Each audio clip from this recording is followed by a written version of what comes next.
On vous a prénommé Hélène. Oui.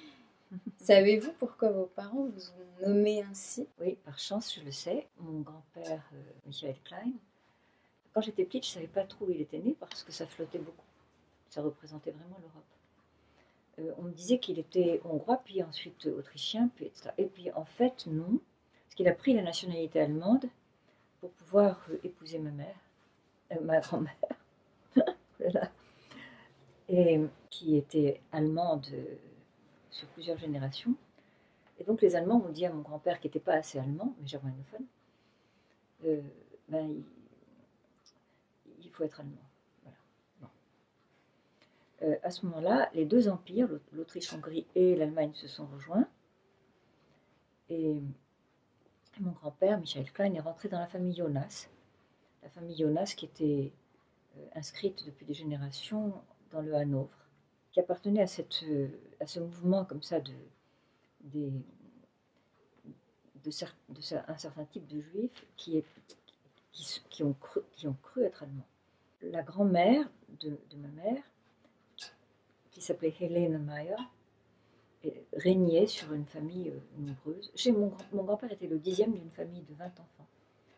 Et ma grand-mère était la dernière d'une famille de 9 enfants. Et pour moi, c'est une certaine Europe, et une Europe qui rêvait. C'est-à-dire l'Europe de la fin du 19e et du début du 20e, qui rêvait une histoire des Juifs autre que celle qui était en fait l'éternelle et recommencer l'histoire des Juifs. Mon grand-père s'est engagé tout de suite dès que la Première Guerre mondiale a existé, s'est précipité, il avait 33 ans, il s'est précipité dans l'armée, ce qui est en fait, je crois, un des thèmes les plus importants et les plus secrets des histoires de ma famille, parce qu'en fait, ni ma mère ni ma grand-mère n'ont jamais pardonné à leur homme d'avoir fait la folie, en ayant deux petites filles, toutes petites, de s'engager et d'aller se faire tuer pour l'Allemagne. Bon. Et ça m'intéresse beaucoup, évidemment, parce que ensuite, tout de suite après, il est mort en 1916, en Biélorussie. Et puis, l'histoire continue. Ensuite, j'ai la croix de guerre de mon grand-père, toujours dans la croix de fer, dans mon tiroir. Et ensuite, il y a Hitler, ensuite la famille est déportée, etc. Voilà, c'est toute une histoire comme ça. Alors, Helene Meyer, dans le livre que mon grand-père a inscrit, qui est moitié en allemand, moitié en hébreu, il y a toute l'inscription généalogique de la famille.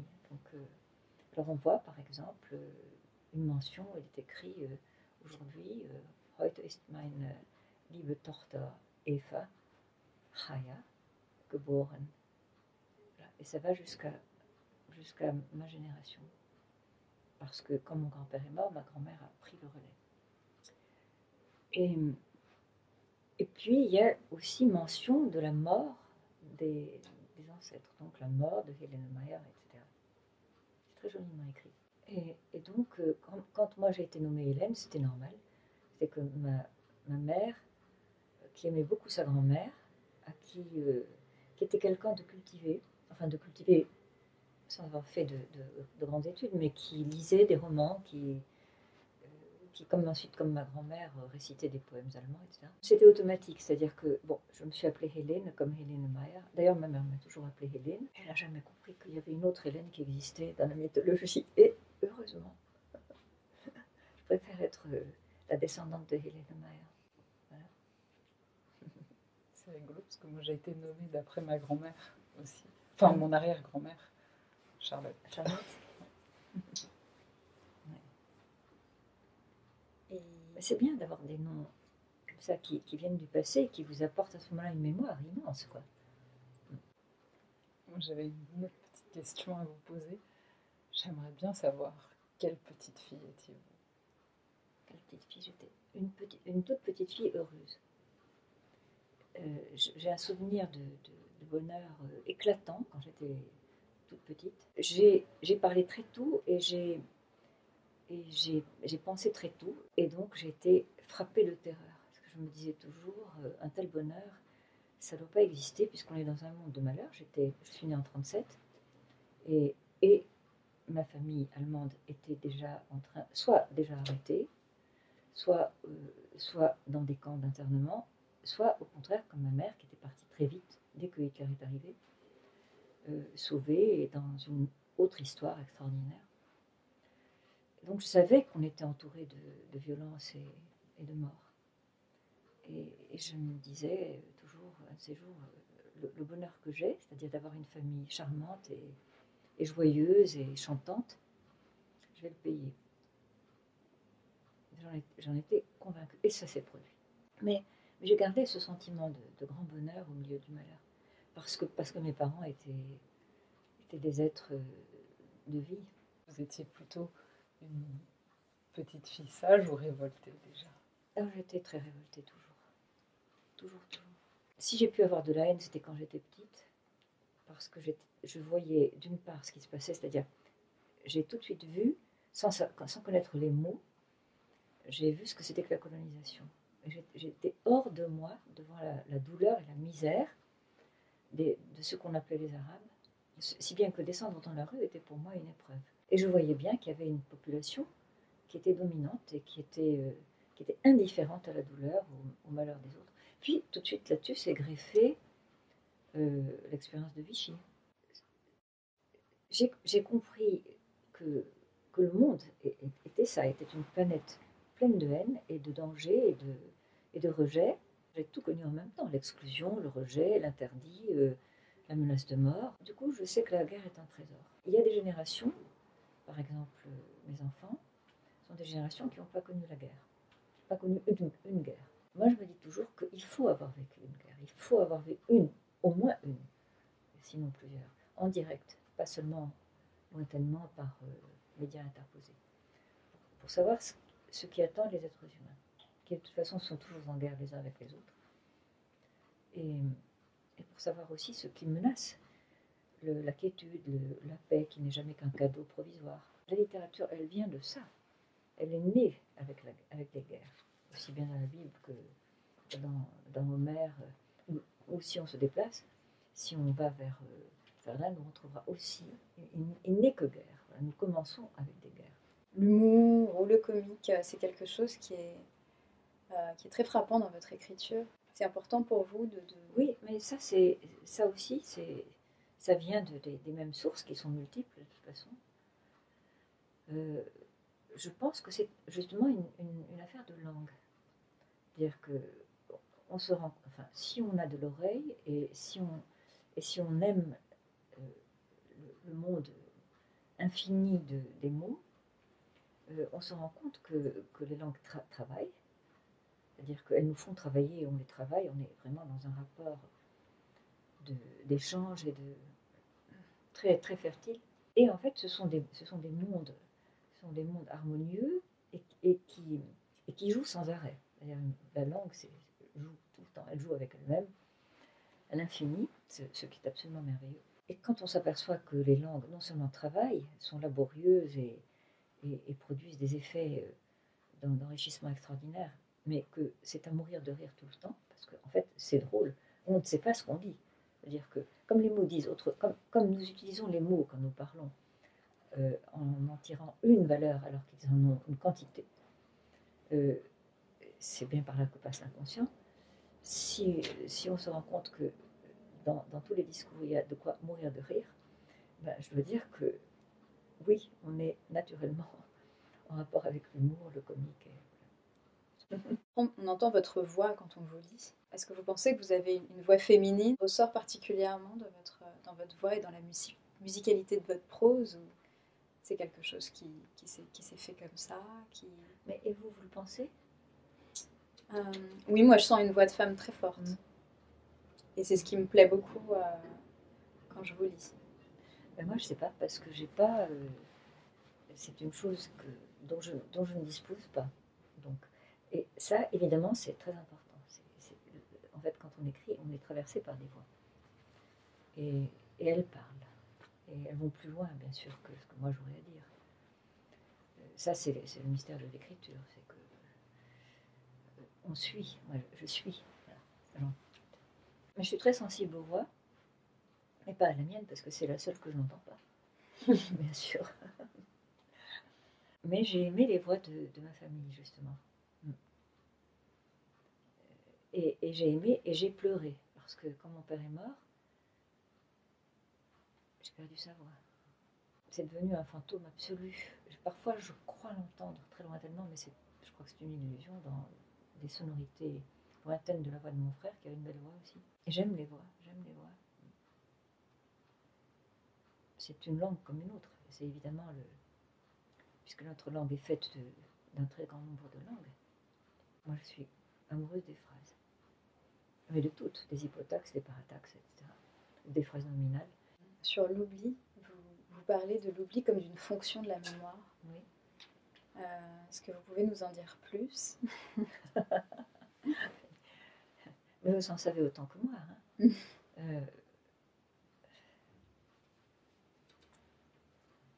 Mais d'abord, je pense que nous sommes ça. Hein. C'est-à-dire que la mémoire, c'est évidemment en partie cette machine merveilleuse qui est la nôtre, elle est aussi alimentée par l'oubli. C'est-à-dire que si on se souvenait de tout, si on était hypermnésique, notre cerveau éclaterait. Donc déjà on balaye. Et il y a tout un travail qui se fait qui est admirable, que je ne connais pas assez. Ça, c'est les neurologues qui peuvent en parler. Moi, j'en ai parlé aussi par jeu à propos de littérature, en constatant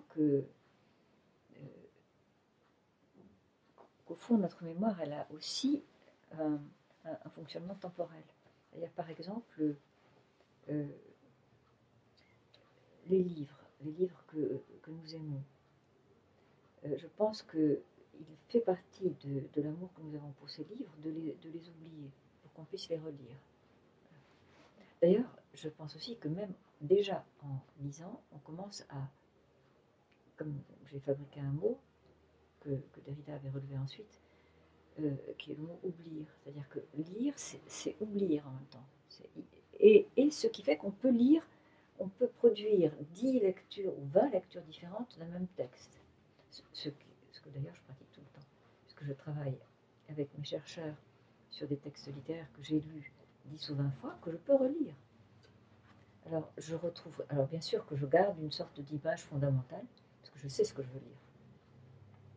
Mais en vérité, quand je commence à lire un texte, et les textes sont comme ça, avec des plis, des étages, etc., c'est une autre lecture. On ne peut avancer que comme ça, parce que nous rangeons, nous classons, nous sommes des bibliothèques. Les bibliothèques, c'est fait pour ça, pour garder, sans avoir à apprendre par cœur, pour que l'oubli se fasse, afin que l'on puisse reprendre pour la première fois. Il nous faut des premières fois, mais de nombreuses premières fois. Parlons maintenant aussi des relations, c'est-à-dire de ce qui nous anime, c'est-à-dire de tous nos affects, comme des affects très négatifs, qui sont les moteurs des tragédies ou du théâtre, le ressentiment, la rancune. Pourquoi Iago va massacrer absolument tout le monde? La fonction d'oubli n'est pas activée chez lui. La question du pardon, elle est liée aussi à une capacité d'amortir une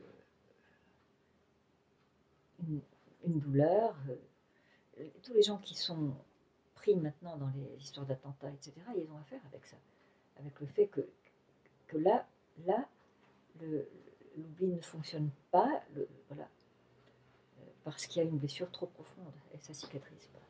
Mais finalement, on se rend compte de ce que Proust nous a dit, c'est-à-dire que on va finir par tout oublier.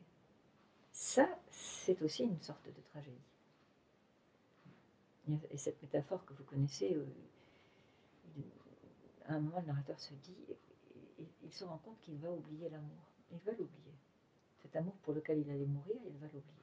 Et c'est parce qu'il y a une menace d'oubli aussi, parce qu'il y a les deux, il y a un bon oubli et un mauvais oubli. Et il y a cette menace, mais ça, c'est le travail de la mort dans la vie. Mais aussi, il faut qu'il y ait ce travail comme ça de perte, de destruction, pour que quelque chose d'autre renaisse. Et d'ailleurs, nous sommes végétaux de ce point de vue-là. Il faut que ça meure, voilà, pour que quelque chose renaisse.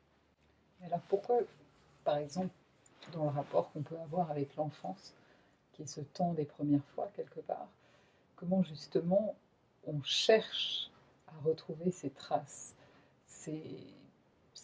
quelque part ces empreintes tellement fortes, puisque c'est ce temps des premières fois où les choses se sont imprimées avec autant de force, à quel point on ne veut pas oublier. Parce que nous sommes des récits, c'est-à-dire que voilà, nous avons été racontés, et c'est essentiel, bien sûr, de garder les premiers chapitres. Les gens qui n'arrivent pas à se souvenir de leur enfance, ils sont mutilés, et il y en a beaucoup. Hein. Et il y a aussi les gens qui ont été privés d'enfance. Par exemple, ma petite fille qui est adoptée, bon, heureusement elle a été adoptée très tôt, mais déjà comme ça, il y avait plein de traces dont elle ne dispose pas. Parce qu'elle était dans un orphelinat, elle a été adoptée à 8 mois, mais quand même, là, il lui manque ça. Voilà. Et ne parlons pas évidemment de ceux qui sont dans des situations tragiques. Et bon. Mais notre trésor, c'est tout ce que nous avons vécu pour la première fois avec les forces poétiques de l'enfance. Et ça, c'est évidemment la chose la plus belle. C'est là que l'enfant est, comme tous les poètes le disent, c'est doué de force divine. Il apprend tout, il sait tout, il peut tout faire. C'est peut-être pas une question très intelligente et je ne veux pas mettre en concurrence le passé et le présent, mais est-ce que vous pensez que le monde d'aujourd'hui est plus violent que le monde d'hier ou pas du tout? Non. Je pense que ça, c'est quelque chose qu'on se dit à l'intérieur de quelque chose de chronologique. C'est-à-dire que dans la durée de vie de la personne qui dit ça, c'est faute de ne pas connaître l'histoire, qui n'est que violence. Et chaque fois, le mal et la violence sont là, toujours. Ils changent simplement de masque, de corps. Enfin, on ne peut pas dire une chose pareille. Elle est comme ça. Elle est furieuse. Et donc, elle va inventer autre chose. Quand on a vu les nazis arriver, on s'est dit qu'on n'avait jamais vu ça sur Terre. Voilà. Mais il y a eu d'autres massacres de population, etc. Et il y en aura d'autres. Et chaque fois, c'est original. C'est neuf, c'est unique, mais il y aura des équivalents en puissance et qui ont la capacité de détruire. Non, je ne pense pas que ce soit plus violent. C'est autrement. Donc ce qu'on a pu fabriquer comme outil pour répondre à une violence particulière n'est plus valable, il faut en trouver d'autres. Il faut lutter tout le temps. Et comme le dit Kafka, on a perdu le paradis, mais on n'y retournera pas parce qu'on est paresseux. Nous sommes paresseux. Et comme il faut chaque fois se lever, moi je me disais, quand j'ai commencé à m'occuper de femmes, au début je me suis dit, non, enfin au bout d'un certain temps, peut-être 10 ou 20 ans, je me suis dit j'en ai marre. D'abord parce que c'est répétitif, ça recommence, il faut tout le temps. Et d'ailleurs, je m'étais engagée là-dedans après m'être aperçue, parce que je croyais quand j'étais petite que la lutte numéro 1, c'était le racisme et l'antisémitisme. Puis quand je suis arrivée en France, je me suis dit, mais non, mais c'est le sort des femmes qui est urgent. Au bout de 20 ou 30 ans, je me suis dit, oh, j'en ai assez, parce que j'en ai assez de dire, je ne suis pas une femme. Voilà, je suis une femme quand je veux. Et je suis juive quand je veux, et parfois, je suis autre chose. Je peux être, je ne sais pas, une plante, un arbre. Vous sentez que vous avez un peu lâché le combat ou pas du tout? Non. Ça s'est déplacé, je le fais autrement. Mais on ne peut pas arrêter, justement. On ne peut pas arrêter. C'est pour ça que c'est long. C'est pour ça que les transformations sont longues. D'abord parce que les combattants, ils tiennent le coup pendant, je ne sais pas, 10 ans, 20 ans, puis ils sortent de l'armée, et il faut tout recommencer. Et comment vous vivez aujourd'hui la manière dont justement les féministes sont quelque part dans un discours assez radical? C'est l'école maternelle ou élémentaire du féminisme. Parce que ce sont des jeunes femmes qui se sont réveillées. Elles auraient pu se réveiller avant, hein, puisque le féminisme, il existe depuis tout le XXe siècle, les féministes, le XIXe l'était déjà. Bon. Et tout d'un coup, il y a des événements qui font que on court comme ça, vite, au front. Voilà. Donc c'est très réduit, parce que les hashtags, etc., c'est tout ce qu'il y a de plus réduit. C'est pas philosophique. Ce sont des hurlements, c'est des cris de colère. Et ça a son bon côté, sa nécessité. Ça dit aussi que tout le travail qui a été fait, par exemple, au XXe siècle ou au XIXe, et qui est beaucoup plus élaboré, qui est écrit, etc., tout ça, c'est complètement périmé. Voilà. Et on recommence. Alors pas à 0, mais à 1. Toutes les luttes historiques et politiques sont comme ça. elles se produisent en allant en avant très fortement, c'est le cas en ce moment. Ensuite, il y aura un backlash, et on repartira en ayant gagné 1 degré. Mais on n'aura pas gagné 100. Je pense qu'il faut être solidaire. Ça, ce sont des choses que j'ai apprises moi par expérience. Parce que quand je suis arrivée vers le mouvement des femmes, à ce moment-là, j'étais préoccupée. Mes urgences, c'était d'écrire ces choses-là, d'une part. Et puis, comme j'étais universitaire, je me suis dit, il faut changer l'université. C'est l'endroit où rien ne se passe. Tout est mort. Il faut tout faire. Voilà. Donc, j'étais là, en urgence. Il y avait des grandes violences à cette époque-là, dans les années 70. Des antagonismes, mais effroyables. Des haines entre femmes effroyables. Et aussi des décisions de comportement tactique avec lesquelles je n'étais pas nécessairement d'accord. Par exemple, au début, je voyais pas d'hommes. Voilà, pas d'hommes. Bon.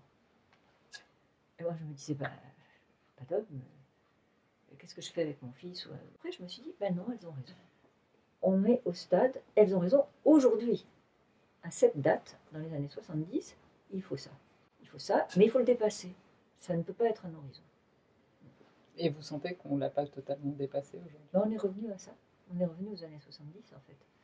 Parce que l'histoire progresse de cette manière très lente, avec des retards. Par exemple, disons, il y a 10 ans, moi j'entendais toujours les jeunes qui disaient « Au moins, féministe, de toute façon, j'ai le droit d'avorter, etc. » Il n'y avait plus aucune conscience. Parce qu'elles croyaient que c'était fait. Mais non, c'est pas vrai. Puis il y a aussi toute la question justement de la vulnérabilité aussi de certains aspects du corps féminin.